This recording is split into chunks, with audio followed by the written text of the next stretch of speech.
Time traveller செய்திகள். முதலில் தலைப்புச் செய்திகள். மீண்டும் படிப்புறக்கணிப்பு போராட்டம். ஆசிரியர் சங்கம் விடுத்துள்ள எச்சரிக்கை. மகிந்தவுக்கு எதிராக வெளியான அறிக்கை, முன்வைக்கப்பட்டுள்ள குற்றச்சாட்டு. சாவகச்சேரி ஆதார வைத்தியசாலை மோசடிகள் குறித்து அமைச்சர் தலைமையில் விசாரணை.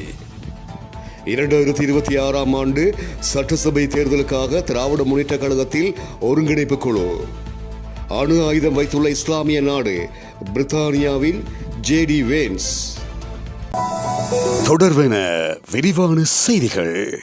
எதிர்வரும் 2 வாரங்களுக்குள் சாதகமான தீர்வினை வழங்காவிடின் தொடர் பணிப்புறக்கணிப்பில் ஈடுபட இருப்பதாக ஆசிரியர் அதிபர் சேவை சங்கம் எச்சரிக்கை விடுத்துள்ளது.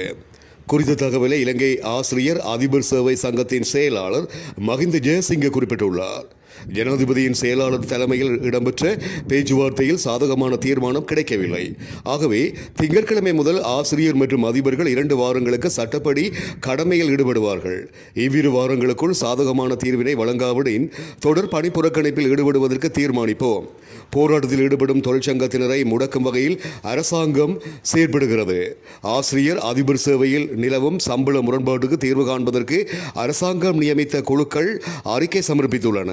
அந்த அறிக்கையின் உள்ளடக்கத்தை செயற்படுத்துமாறு தொடர்ந்து வலியுறுத்துகின்றோம் என இலங்கை ஆசிரியர் அதிபர் சேவை சங்கத்தின் செயலாளர் குறிப்பிட்டிருக்கின்றார். மகிந்த ராஜபக்ச ஜனாதிபதியாக இருந்த 11 வருட காலப்பகுதியில் 978 உள்நாட்டு விமான சேவைகள் மேற்கொள்ளப்பட்டிருப்பதுடன் 2014 ஆண்டு இறுதியில் ஜனாதிபதி தேர்தல் பிரச்சாரத்துக்காக அதிகளவான விமானங்கள் பயன்படுத்தப்பட்டிருப்பதாகவும் தெரிய வந்துள்ளது. தென்னிலங்கை ஊடகவியலாளர் ஒருவர் தகவல் அறியும் சட்டத்தின் கீழ் இலங்கை விமானப்படையை மேற்கோள் காட்டி பெறப்பட்ட அறிக்கைக்கு அமைய இந்த விடயம் பெறப்பட்டுள்ளது. இது தொடர்பான தகவல்களை முதலில் இலங்கை விமானப்படை வழங்க மறுத்துள்ளது. ஆனால் தகவல் அறியும் ஆணையகத்திடம் முறைப்பாடு செய்யப்பட்டதை தொடர்ந்து விமானப்படைக்கு வழங்கப்பட்ட உத்தரவுக்கு அமைய ஆணையகம் தொடர்புடைய தரவுகளை வெளிப்படுத்தியுள்ளது. 2005 ஆண்டு நவம்பர் மாதம் மகிந்த ராஜபக்ச ஜனாதிபதியாக பதவியேற்ற பின்னர் அதே வருடம் 8 விமானங்களுக்கு விமானப்படையின் உலங்கு வானூர்திகள் பயன்படுத்தப்பட்டிருக்கின்றன.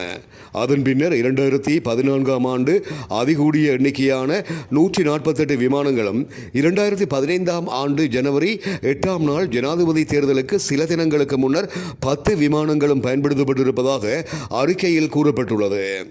சாவகச்சேரி ஆதார வைத்தியசாலை தொடர்பில் முன்வைக்கப்பட்டுள்ள குற்றச்சாட்டுகள் தொடர்பாக மக்களின் கருத்துக்களை பெற்றுக்கொள்ளும் கலந்துரையாடல் இன்றைய தினம் நடைபெற்றது.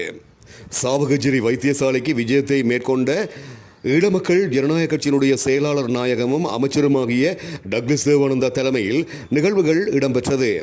இந்த கலந்துரையாடலின் போது தற்போது முன்வைக்கப்பட்டுள்ள குற்றச்சாட்டுகள் தொடர்பில் பொறுப்பான வைத்தியர்களிடம் விளக்கம் கோரப்பட்டுள்ளது. நிகழ்வில் வைத்தியர் கேதீஸ்வரன் உட்பட பல வைத்தியர்கள் பங்கேற்றுள்ளனர். இதன்போது வைத்தியர் அர்ஜுனா ராமநாதன் அவர்களினால் முன்வைக்கப்பட்ட குற்றச்சாட்டுகள் தொடர்பில் விசாரணை மேற்கொள்ள நேரடியாக வருமாறு அவருக்கு அழைப்பு விடுக்கப்பட்டுள்ளது.